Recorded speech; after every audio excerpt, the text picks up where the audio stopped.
Hello guys, welcome back to my channel, welcome back to my another vlog. So let's continue. আমি চলে যাচ্ছিলাম কলেজে, আর college থেকে আমার ডাইরেক্ট দিদির বাড়িতেও যাওয়ার ছিল। যাই হোক, প্রথমে কলেজে আমি আমার বন্ধুদের সাথে দেখা করে নিলাম ভালো করে।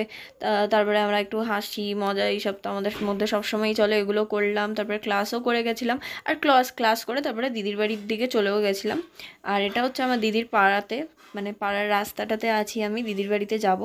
সো মাঝে আর কোনো ভিডিও করা হয়নি, ডাইরেক্ট সন্ধেবেলাতে এসেছি। সন্ধেবেলা ভিডিও করলাম কারণ দিদি চাউমিন বানিয়েছিল, আর এই চাউমিনটা আমি খাওয়ার আগেই আমি একবার ভিডিও করে নিলাম। তারপরে আবার জিলাপিও নিয়ে এসেছিলো, ওরা বাইরে গেছিলো তো জিলাপি নিয়ে এসেছিলো, জিলাপিও খেলাম ভালো করে।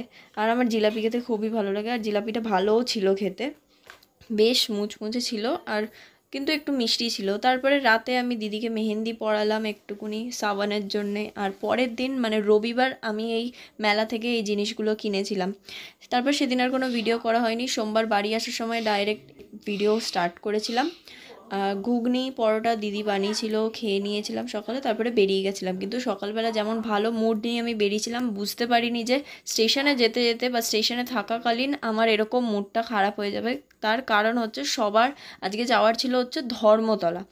এবার ধর্মতলা সবাই যাচ্ছিলো কারণ পার্টি রিলেটেড কোনো কিছু ছিল মেবি, আমি তো অত বুঝি না বা জানিও না, সেই জন্য আমি বলতে পারবো না।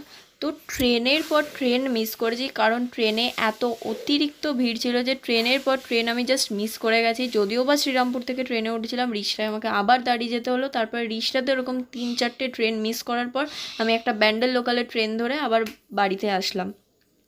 আর এই যে দেখো কত ভিড়, পুলিশরা জাস্ট দাঁড়িয়ে দাঁড়িয়ে দেখেই যাচ্ছে, তারা কিছু করছেও না। জানি না কেন তারা কোনো স্ট্যান্ড নিচ্ছে না, তারা কী করতে ওখানে দাঁড়িয়েছিল।